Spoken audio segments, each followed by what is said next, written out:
ಚಂದನ ವಾಹಿನಿಯ ವೀಕ್ಷಕರೆಲ್ಲರಿಗೂ ನಮಸ್ಕಾರ. Karnataka startup champions ನವ ಭಾರತದ ಶಿಲ್ಪಿಗಳು ಕಾರ್ಯಕ್ರಮಕ್ಕೆ ತಮ್ಮೆಲ್ಲರಿಗೂ ಆತ್ಮೀಯ ಸ್ವಾಗತ. ನಾನು ಅಮೃತಾ ಯಾದವ್. ವೀಕ್ಷಕರೇ, ಮೊದಲೆಲ್ಲ ಸ್ಟಾರ್ಟ್ಅಪ್ ಕಂಪನಿ ಶುರು ಮಾಡಬೇಕು ಅಂದರೆ ಎಲ್ಲರಲ್ಲೂ ಒಂದು ಭಯ ಇರ್ತಾ ಇತ್ತು, ಒಂದು ಹಪ್ಪಿ ಇರ್ತಾ ಇತ್ತು. ಯಾಕೆಂದರೆ ಕದ್ದು ಮುಚ್ಚಿ ಮಾಡುವಂತಹ ಪರಿಸ್ಥಿತಿ ಇರ್ತಾ ಇತ್ತು. ಆದರೆ ಈಗ ಹಾಗಿಲ್ಲ. Why? Because we have KDEM Karnataka digital economy mission. ಇದು ಇಂಡಸ್ಟ್ರೀಸ್ ಹಾಗೂ ಸರ್ಕಾರದ ನಡುವೆ ಸೇತುವೆಯಾಗಿ ಕೆಲಸ ಮಾಡ್ತಾ ಇದೆ. ಸ್ಟಾರ್ಟಪ್ ಶುರು ಮಾಡಬೇಕು ಅಂತ ಕನಸು ಕಾಣೋರ ಪಾಲಿಗಂತೂ ಮೂಲಭೂತ ಸೌಲಭ್ಯಗಳಿಂದ ಹಿಡಿದು ಎಲ್ಲ ರೀತಿಯಿಂದಲೂ ಸಹಾಯ ಹಸ್ತವನ್ನು ನೀಡ್ತಾ ಆಶಾಕಿರಣವಾಗಿ ಬೆನ್ನೆಲುಬಾಗಿ ನಿಂತಿದೆ. ಇವತ್ತು ನಮ್ಮ ಜೊತೆ ಕೇಡಮ್ನ CEO ಆಗಿರುವಂತಹ ಸಂಜೀವ್ ಕುಮಾರ್ ಗುಪ್ತಾ ಅವರಿದ್ದಾರೆ. ಅವರನ್ನು ಕಾರ್ಯಕ್ರಮಕ್ಕೆ ಸ್ವಾಗತಿಸೋಣ. ಸರ್ ನಮಸ್ತೆ, ಕಾರ್ಯಕ್ರಮಕ್ಕೆ ಸ್ವಾಗತ. ಸರಿ, ಕೇಡಮ್ ಬಗ್ಗೆ ಈಗಾಗಲೇ ನಮಗೆಲ್ಲರಿಗೂ ತಿಳಿದಿರುವಂತಹ ವಿಷಯ. ಒಂದು ಮೆಂಟರ್ಶಿಪ್ಪಿಂದ ಹಿಡಿದು ರಿಸೋರ್ಸಸ್ ಆಗಿರಬಹುದು, ಫಂಡಿಂಗ್ ಇರ್ಬೋದು, ಎಲ್ಲ ರೀತಿಯಿಂದಲೂ ಸ್ಟಾರ್ಟಪ್ಗಳಿಗೆ ನೀವು ಸಹಾಯ ಮಾಡ್ತಾ ಬಂದಿದ್ದೀರಾ, ಒಂದು ಗ್ರೇಟ್ ಸಪೋರ್ಟ್ನ ನೀಡ್ತಾ ಬಂದಿದ್ದೀರಾ. ಕೇಡಮ್ನ ಪ್ರೈಮ್ ಫೋಕಸ್ ಏನು? केडम की जो स्थापना हुई है is that because of creating a momentum for growth of the startup ecosystem and also to attract investments to the state. Parallelly, we are also looking at creating clusters of growth engine, so to say, like in Mysuru, in Mangalore, Hubli, Belgaum, Dharwad, Tumkur, Shimoga, Kalburgi. We have 6 clusters in the state. And in these 6 clusters, you find the entrepreneurship and startup ecosystem bubbling now. You know, it's very happy to say that we have more than around 2,500 startups from these clusters. Okay, right? Great. Yeah. Absolutely. What we are trying to push together is to create certain initiatives which can help the startup in these regions to grow more. For example, Government of Karnataka has put together an Elevate program. You will be amazed that in Elevate, all over Karnataka, we select the startups and up to 50 lakh has been given as a grant. Okay. In this, 30% plus are from beyond Bangalore cluster. Excellent. Right? And around 35% are women entrepreneurs. That's great. Right? So that's another one. Then we are setting up a cluster seed fund. That means Mysuru seed fund, Mangalore seed fund, Hubli Belgaum Dharwad seed fund. So funding will be made available to them, Okay. to the startup of that region. Then there's a program which we are running called as Karnataka Accelerator Network. So that means what happens is that the startup needs to grow more, Yeah. right? How do we grow the more? We need a mentorship, we need industry connects, business connects and etc.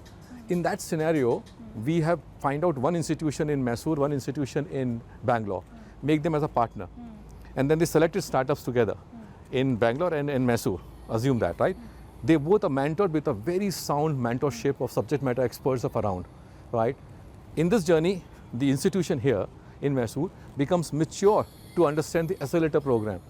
Going forward, they will be independent. They don't require Bangalore mentor accelerator to become the accelerator, right? Yes. So though in couple of years, we'll find this ecosystem bringing up. Tiny institutions, another example for that. We are trying to put together the academic institutions also coming out with new ideas, with new age innovation networks and etc. All these are great initiatives. Recently, through this I want to let the people also know that Government of Karnataka has come out with a program called as Local Economy Accelerator Program. Okay. Recent budget announcement has been done by the government. 1,000 crore program. Okay. Only to accelerate the local economy of these clusters in terms of innovations, in terms This regional group. of these regional clusters. So, and this is like these things you will never find any other state.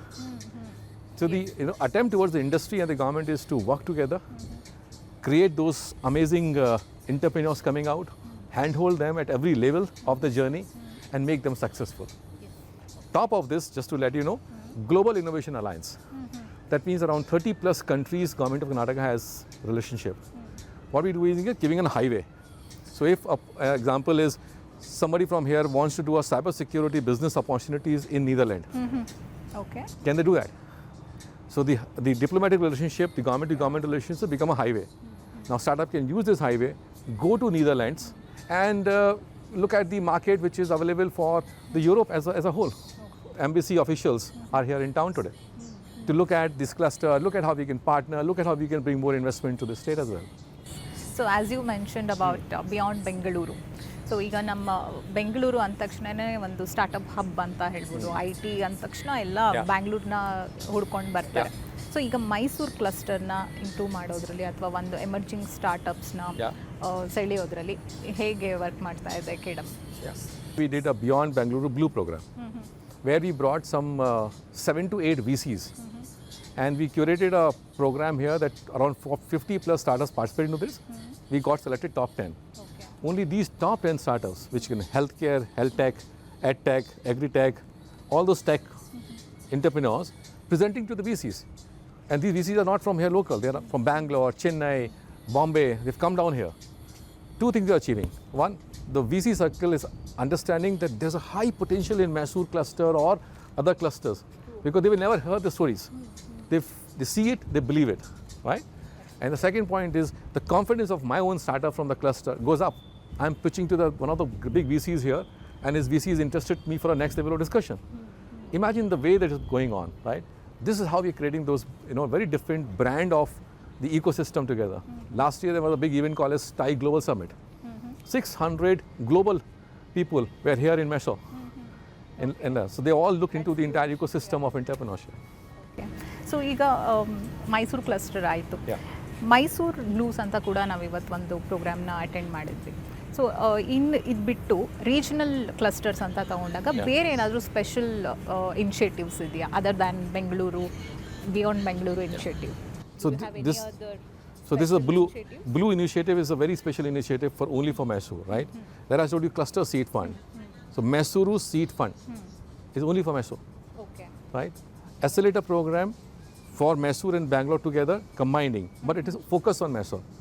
So the startup from here getting mentorship from us, Mysore. Right. And then promoting these local economy program. We will have a round table tomorrow. Secretary is coming down and she will have a round table with the industry people here to understand how do we enhance the local economy forward, which comprises of entrepreneurs, your innovation leaders here. Absolutely. And how do you establish this globally partnership around across India and beyond? Yeah, so we work with very closely with industry. So all the multinational companies which are there, they are looking at the ecosystem here, both for them to set up their operations here. For example, in Mysore, we are coming up a global technology center, a 200,000 square feet world-class infrastructure coming up next, in maybe 45 days time going live, right? In that, we will have the multinational companies setting up their operations. There's an incubation center within that premises who will house some of the emerging startups of different kinds. The partnership will happen. So the global relationship can establish here. The second relationship is to bring these larger organizations, for example, Startup India, Invest India. Both the teams from Startup India from Delhi, Invest India from Delhi, they are here. And then your embassy officials, they are here today, right?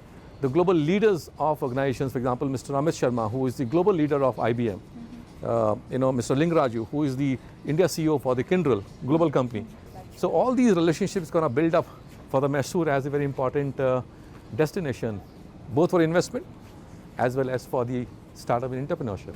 Well, so ಈಗ India digital India economy ಇದು ಮಾಡೋದ್ರಲ್ಲಿ ಯಾವೆಲ್ಲ ಸ್ಟೆಪ್ಸ್ನ ನೀವು ತಗೊಳ್ತಾ ಇದ್ದೀರಾ?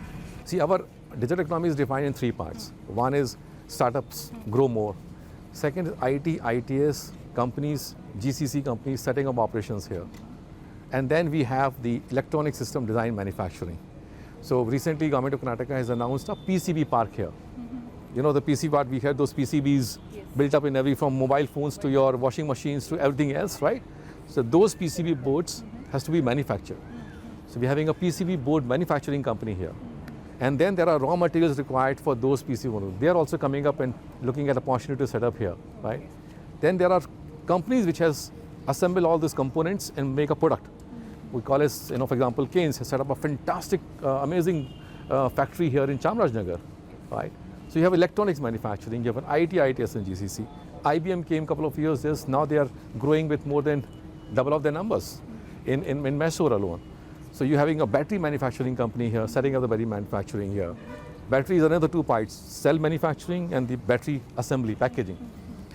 Battery pack we call it, but both of them are here, right? So defense tech, automobile tech, Ranksons has a defense electronics here company, aerospace company. This Mysore is a bubbling. Yes. And there is a massive shift from service-based to product-based Yes. companies now. What do you say about that? Absolutely amazing. I think our state has been blessed with the design house of the product. So we are there. We are number one in India. We are also looking at how do we actually produce those products which are designing it, from an EV to drones to automobiles to aerospace to toys to white consumer goods, looking at those lines, and then components of those as well, right? So we are working on those lines, and we are now getting huge attention and attraction from other companies to come up here. ITS is like a crown for us in Karnataka, right? And Mysore has already, also huge potentials. We have around 25,000 tech talent deployed here in Mysore today, right? And going forward, it will go really great in terms of understanding that, hey, maybe this number will be 50,000 plus, 100,000 plus in next 4 to 5 years. Okay. So what are your future plans or goals when it comes to startup or in contributing to the startup economy? See, I think going forward, if my prayers and our efforts are together, I think we'll have 2,500 startups from Mysore, Okay. right? We'll have around, That's a huge number. absolutely, I mean, fingers crossed, all should work together on this. We'll also have our efforts, if it goes in the right direction from the government and industry together, I think we will have somewhere around 100,000 plus tech resources in the city. We should be able to export somewhere around 15 to 20,000 crores of IT services from here, right? And then we should have at least 10 large product manufacturing companies in Mysore. I have those things which is a target, and I think I'm seeing early results. Maybe we're in the right direction. Yes, that's a great news, and thank you so much for your valuable time and for such a valuable insights. No, lovely. Next time when I come, I'll use more Kannada. We'll be pleased. Thank you. I'm a hardcore Mysorean, so to say, and a hardcore Kannadiga by heart. Lovely. Thank you so much. ವೀಕ್ಷಕರೇ, ಈಗ ನಮ್ಮ ಜೊತೆ cycle ಅಗರಬತ್ತಿಯ director, ಬ್ರಂಗ್ಸನ್ಸ್ ಏರೋಸ್ಪೇಸ್ನ CEO ಆಗಿರುವಂತಹ ಪವನ್ ರಂಗ ಅವರಿದ್ದಾರೆ. ಅವ್ರನ್ನ ಕಾರ್ಯಕ್ರಮಕ್ಕೆ ಸ್ವಾಗತಿಸೋಣ. Sir ನಮಸ್ತೆ, ಕಾರ್ಯಕ್ರಮಕ್ಕೆ ಸ್ವಾಗತ. ನಮಸ್ಕಾರ sir, serial entrepreneur, venture capitalist, third generation industrialist, what not. ತುಂಬ ಖುಷಿ ಆಗ್ತಿದೆ ನಮ್ಮ ಕಾರ್ಯಕ್ರಮಕ್ಕೆ ನೀವು ಬಂದಿರೋದು. ಮತ್ತು ನೀವು ಮೂಲತಃ ಮೈಸೂರಿನವರಾಗಿರೋದ್ರಿಂದ ಮೈಸೂರಿಗೆ ಒಂದು ಬಡ್ಡಿಂಗ್ ಸ್ಟಾರ್ಟಪ್ ಸ್ಪೇಸ್ ಆಗ್ತಾ ಇದೆ ಅಂತಲೇ ಹೇಳ್ಬೋದು. ಸೊ ಇದ್ರ ಬಗ್ಗೆ ಏನನ್ಸುತ್ತೆ, ಮತ್ತು ನೀವು ಆ್ಯಸ್ ಅನ್ ಇಂಡಸ್ಟ್ರಿಯಲಿಸ್ಟ್ ಹೇಗೆ ಪ್ರಮೋಟ್ ಮಾಡ್ತಾ ಇದ್ದೀರಾ along with other industrialist? First of all ನಂಗೆ ಭಾಳ ಖುಷಿ ಆಗ್ತಾ ಇದೆ ಇಲ್ಲಿ. Thank you for inviting me. ಮೈಸೂರಲ್ಲಿ ನನ್ನ ಪ್ರಕಾರ ನಮ್ಮ ನಾಲ್ವಡಿ ಕೃಷ್ಣರಾಜ ಒಡೆಯರ್ ಕಾಲದಿಂದ ಒಂದು ಆಂಟ್ರಪ್ರಿನರ್ಶಿಪ್ ನಮ್ಮ ರಕ್ತದಲ್ಲಿದೆ. ಅದು ಕರೆಕ್ಟಾಗೆ ಇನ್ನೂ ಆಚೆ ಬಂದಿಲ್ಲ, ಕಾಣಿಸ್ತಾ ಇಲ್ಲ. ಬಟ್ ಇವಾಗ ಲಾಸ್ಟ್ 15-20 ಇಯರ್ಸಿಂದ ನಾವು ಆಂಟ್ರಪ್ರಿನರ್ಶಿಪ್ನ ಪ್ರಮೋಟ್ ಮಾಡ್ತಾ ಇದ್ದೀವಿ NR ಗ್ರೂಪ್ ಹಾಗೆ. ಹಾಗೂ ಮೈಸೂರಲ್ಲಿ ಇವಾಗ ಈ ಟೈ ಸಂಸ್ಥೆ ಮತ್ತು KDEM ನಮ್ಮ ಸ್ಟೇಟ್ ಗೌರ್ಮೆಂಟ್ ಇಂಟ್ರೊಡ್ಯೂಸ್ ಮಾಡಿರೋ ಒಂದು ಇನಿಷಿಯೇಟಿವ್, ಇದೆಲ್ಲನೂ ಆಂಟ್ರಪ್ರಿನರ್ಶಿಪ್ ಕೇಪಬಿಲಿಟಿ ಆಫ್ ಮೈಸೂರು. ನಮ್ಮ ಯಂಗ್ಸ್ಟರ್ಸ್ ಒಂದು ಬಿಸಿ ರಕ್ತದಲ್ಲಿ ಆಚೆ ಬರ್ತಾ ಇದ್ದಾರೆ, ರಿಸ್ಕ್ ತೊಗೋತಾ ಇದ್ದಾರೆ. Because risk is the essence of entrepreneurship. And ಇದೆಲ್ಲ ನೋಡ್ತಾ ನನಗೆ ಭಾಳ ಒಂದು ಖುಷಿಯಾಗುತ್ತೆ. ನಾವು NR ಗ್ರೂಪ್ ಆಗಿ ಹಲವಾರು ಥರ ಆಂಟ್ರಪ್ರಿನರ್ಶಿಪ್ನ ಎಂಕರೇಜ್ ಮಾಡ್ತೀವಿ. ಒಂದು ಫಸ್ಟು ಸ್ಕೂಲ್ ಲೆವೆಲ್ಲು, ಕಾಲೇಜ್ ಲೆವೆಲಲ್ಲೇ ನಾವು ಎಷ್ಟೊಂದು ಪ್ರೋಗ್ರಾಮ್ಸ್ನ ಇಂಟ್ರೊಡ್ಯೂಸ್ ಮಾಡ್ತಾಯಿದ್ದೀವಿ ಪಾರ್ಟ್ನರ್ಶಿಪ್ಪಲ್ಲಿ ಆಂಟ್ರಪ್ರಿನರ್ಶಿಪ್ ಬಗ್ಗೆ. ಎರಡನೇದು, ನಮ್ಮ ಈ ಸಪ್ಲೈ ಬೇಸ್ ಇದೆಯಲ್ಲ, ನಮ್ಮ ಸಂಸ್ಥೆ ಒಂದು ತುಂಬ ಡೈವರ್ಸಿಫೈಡ್ ಸಂಸ್ಥೆ. ಅಗರಬತ್ತಿಲಿದ್ದೀವಿ, ಐರಿಸ್ ಅನ್ನೋ ಪದಾರ್ಥಲ್ಲಿದ್ದೀವಿ, ಬಯೋಟೆಕ್ನಾಲಜಿಲಿದ್ದೀವಿ, ಏರೋಸ್ಪೇಸ್ ಡಿಫೆನ್ಸಲ್ಲಿದ್ದೀವಿ. ಸೊ ನಮ್ಮ ಸಪ್ಲಯರ್ಸು ನಮ್ಮ ಗೊತ್ತಿರೋ ಒಂದು ಈಕೋಸಿಸ್ಟಮಲ್ಲೇ ಭಾಳಷ್ಟು ಕಂಪನಿಗಳಲ್ಲಿ ಇನ್ವೆಸ್ಟ್ ಮಾಡ್ತಾಯಿದ್ದೀವಿ. ಫ್ಯಾಮಿಲಿ ಆಫೀಸಲ್ಲಿ ಒಂದು ಅರ್ಲಿ ಸ್ಟೇಜ್ ವೆಂಚರ್ ಕ್ಯಾಪಿಟಲ್ ಫಂಡೇನೆ ಎಸ್ಟಾಬ್ಲಿಷ್ ಮಾಡಿದ್ದೀವಿ. ನಾವು ಫಂಡ್ ಮಾಡೋದು 70% ಮೈಸೂರು ಆಂಟ್ರಪ್ರಿನರ್ಸ್ನ. ಬಿಕಾಸ್ ನಮ್ಮ ಊರಲ್ಲಿ ನಾವು ಪ್ರಮೋಟ್ ಮಾಡೋದು ನಮ್ಮ ಕರ್ತವ್ಯ, ಆ್ಯಂಡ್ ನಾವು ತುಂಬ ಒಂದು ಬಿಲೀಫ್ ಇದೆ. ಸೊ ಇದೆಲ್ಲ ಮಾಡ್ತಾಯಿದ್ದೀವಿ ನಾವು ಒಂದು NR ಗ್ರೂಪ್ ಆಗಿ. ಓಕೆ. ಸೊ ಈಗ ಅಗರಬತ್ತಿ ಬಿಸ್ನೆಸ್ಸಿಂದ ಹಿಡಿದು ಒಂದು ಎಲೆಕ್ಟ್ರಾನಿಕ್ಸ್, ಈಗ ಡಿಫೆನ್ಸಲ್ಲಿ ಇದ್ದೀರಾ. ನಿಮ್ಮದು ಒಂದು ಓವರಾಲ್ ಜರ್ನಿ ಬಗ್ಗೆ ಹೇಳ್ಬೋದಾ? ನಮ್ಮ ಗ್ರ್ಯಾಂಡ್ ಫಾದರು ಅಗರಬತ್ತಿ ಬಿಸ್ನೆಸ್ ಶುರು ಮಾಡಿದ್ರು. ಇವಾಗ ಒಂದು 80 ವರ್ಷ ಆಯಿತು. ನಮ್ಮ ಫಾದರು, ನಮ್ಮ ಚಿಕ್ಕಪ್ಪಂದರು ಎಲ್ಲರೂ ಅದನ್ನು ದೊಡ್ಡದಾಗಿ ಬೆಳೆಸಿದ್ರು. ನಮ್ಮನ್ನು ಬಿಸ್ನೆಸ್ ಒಳಗೆ ಇನ್ವೈಟ್ ಮಾಡಿದ್ರು, ನಮ್ಮನ್ನ ಪ್ರೊಫೆಷ್ನಲ್ಸ್ ಥರ ಟ್ರೀಟ್ ಮಾಡಿದ್ರು, ಹಾಗೂ ಫ್ಯಾಮಿಲಿ ಥರ ರೆಸ್ಪೆಕ್ಟ್ ಕೊಟ್ಟರು. ಈ ಒಂದು ಕಲ್ಚರು ನಮ್ಮಲ್ಲಿದೆ. Customer first, employees first, quality first ಅಂತ. ಈ ಕಲ್ಚರು ನಾವು ಯಾವುದೇ ಇಂಡಸ್ಟ್ರಿಗೆ ತೊಗೊಂಡೋದ್ರೂ ವರ್ಕ್ ಆಗುತ್ತೆ ಅಂತ ನಮಗೊಂದು ಕಾನ್ಫಿಡೆನ್ಸ್ ಇತ್ತು. ಸೊ ನಾನು ವಾಪಸ್ ಬಂದಾಗ 1999 ಒಂದು ಎಲೆಕ್ಟ್ರಾನಿಕ್ಸ್ ಮ್ಯಾನುಫ್ಯಾಕ್ಚರಿಂಗ್ ಕಂಪನಿ ಶುರು ಮಾಡಿದೆ, ರಂಗ್ಸನ್ಸ್ ಎಲೆಕ್ಟ್ರಾನಿಕ್ಸ್ ಅಂತ. ಇದು ಬಹಳಷ್ಟು ಚೆನ್ನಾಗಿ ಬೆಳೀತು. ಇದೇ ಒಂದು ಕಲ್ಚರ್, ಇದೇ ಒಂದು ಈಥೋಸ್. ನಾವು ನಮ್ಮ ಎಂಪ್ಲಾಯೀಸ್ನ ಫ್ಯಾಮಿಲಿ ಥರ ನೋಡ್ತೀವಿ, ನಮ್ಮ ಕಸ್ಟಮರ್ಸ್ ರಿಕ್ವೈರ್ಮೆಂಟ್ನ ಮೊದಲು ಥರದ್ದು ಇಡ್ತೀವಿ, ಕ್ವಾಲಿಟಿನ ಯಾವತ್ತೂ ಕಾಂಪ್ರಮೈಸ್ ಮಾಡದೆ ವರ್ಲ್ಡ್ ವೈಡ್ ಬೆಳೆಸ್ತೀವಿ. 2015 ಅದನ್ನು ಎಕ್ಸಿಟ್ ಆದ್ವಿ ಭಾಳ ಸಕ್ಸಸ್ಫುಲ್ಲಾಗೆ.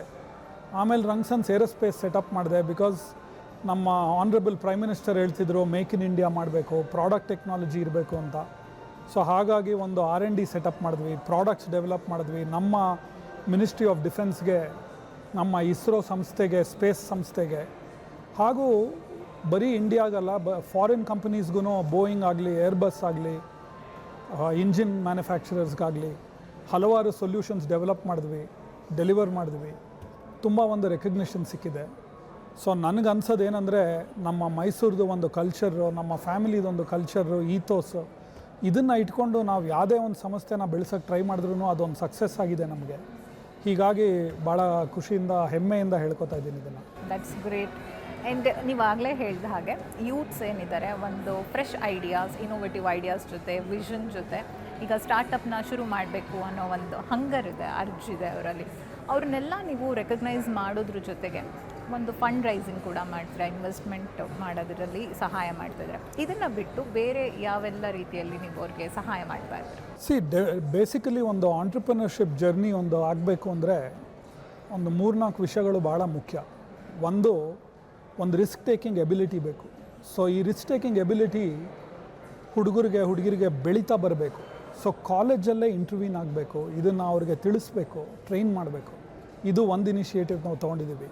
ಎರಡನೇದು, ಅವ್ರ ಐಡಿಯಾ ಬಂದಾಗ ಅವ್ರಿಗೆ ಒಂದು ಮೆಂಟರಿಂಗ್ ಬೇಕು.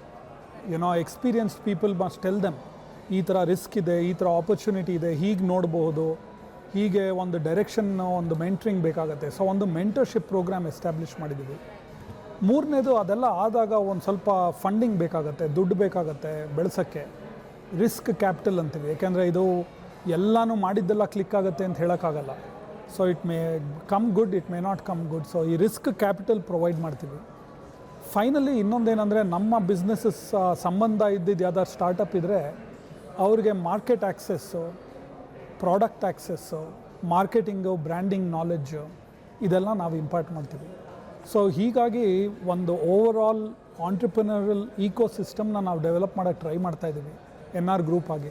ಇದಲ್ಲದೆ ಮುಂದೆ ಅವ್ರಿಗೆ ನಮ್ಮ ಜೊತೆ ಬರೀ ಇಂಡಿಯಾ ಅಲ್ಲ, ಗ್ಲೋಬಲ್ ಮಾರ್ಕೆಟ್ ಆ್ಯಕ್ಸೆಸ್ಸು ಕೊಡಬೇಕು ಅಂತ ಇದ್ದೀವಿ. ಅದಕ್ಕೊಂದು ಪ್ಲ್ಯಾಟ್ಫಾರ್ಮ್ ಕ್ರಿಯೇಟ್ ಮಾಡ್ತಾ ಇದ್ದೀವಿ. ಓಕೆ. ಇನ್ನು KDM ಮತ್ತು ಗೌರ್ಮೆಂಟ್ ಆಫ್ ಕರ್ನಾಟಕ ಇರ್ಬೋದು, ಮತ್ತು ಟೈ, ಇದರಿಂದ ಕೂಡ ಒಂದು ಗ್ರೇಟರ್ ಸಪೋರ್ಟ್ ಸಿಗ್ತಾ ಇದೆ ಸ್ಟಾರ್ಟಪ್ಸ್ಗೆ. ಅದ್ರ ಬಗ್ಗೆ ಏನು ಹೇಳ್ತೀರಾ? KDM ಅನ್ನೋದು ಒಂದು ಬಹಳ ಮುಖ್ಯವಾದ ಇನಿಷಿಯೇಟಿವ್. ನನ್ನ ಪ್ರಕಾರ ಈ ಡಿಜಿಟಲ್ ಎಕಾನಮಿ ಮಿಷನ್ನ ಸ್ಟೇಟ್ ಗೌರ್ಮೆಂಟ್ ಸೆಟಪ್ ಮಾಡಿರೋದು is a fantastic thing. Beyond Bengaluru ಅಂತ ಮೈಸೂರು, ಹುಬ್ಳಿ, ಆಮೇಲೆ ಮಂಗಳೂರು, ಇದನ್ನೆಲ್ಲ ಡೆವಲಪ್ ಮಾಡೋಕ್ಕೆ ಎಸ್ಟಾಬ್ಲಿಷ್ ಮಾಡಿರೋದು ಇನ್ನೂ ಮುಖ್ಯವಾದದ್ದು. ನಮ್ಮ ಸ್ಟೇಟ್ಗೆ ಇನ್ಕ್ಲೂಸಿವ್ ಓವರ್ ಆಲ್ ಡೆವಲಪ್ಮೆಂಟ್ ಬೇಕು, ಡಿಜಿಟಲ್ ಎಕಾನಮಿ ಸ್ಪ್ರೆಡ್ ಆಗಬೇಕು ಬೆಂಗಳೂರಿಂದ ಅಂತ. ಬಟ್ ಮೈಸೂರು ಬಗ್ಗೆ ನಾನು ಹೇಳಬೇಕು ಅಂದರೆ, KDM ಇನಿಷಿಯೇಟಿವ್ ಇವಾಗ 4-5 ವರ್ಷದಿಂದ ನಾವು ನೋಡ್ತಾ ಇದ್ದೀವಿ. ಇದು ಒಂದು ಜರ್ನಿ. ಇದು over night impact, significant impact ಬರೋದು ಬಹಳ ಕಷ್ಟ. ಬಟ್ ಈ ಜರ್ನಿನ ಶುರು ಮಾಡಿದ್ದೀವಿ.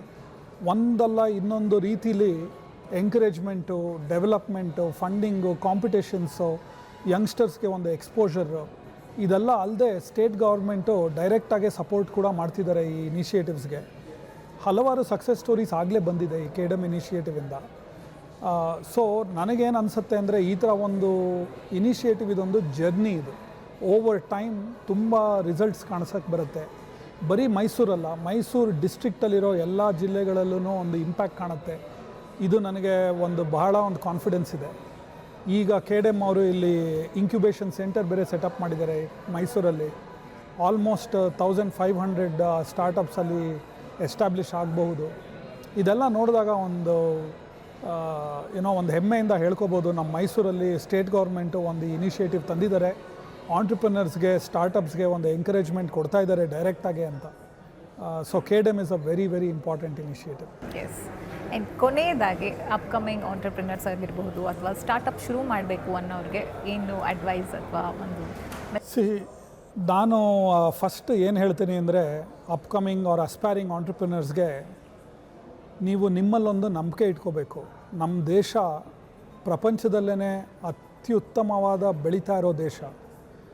ಈ ದೇಶದಲ್ಲಿ ನಮ್ಮ ಎಕಾನಮಿಲಿ ನಿಮ್ಮ ಥರ ಯಂಗ್ಸ್ಟರ್ಸ್ ಬಂದು ಒಂದು ಡಿಸ್ರಪ್ಟಿವ್ ಟೆಕ್ನಾಲಜಿ, ಒಂದು ಐಡಿಯಾ ತರಬೇಕು. ಇದು ಭಾಳ ಮುಖ್ಯವಾದ ವಿಷಯ ಅಂತ ಹೇಳೋಕ್ಕೆ ಇಷ್ಟಪಡ್ತೇನೆ.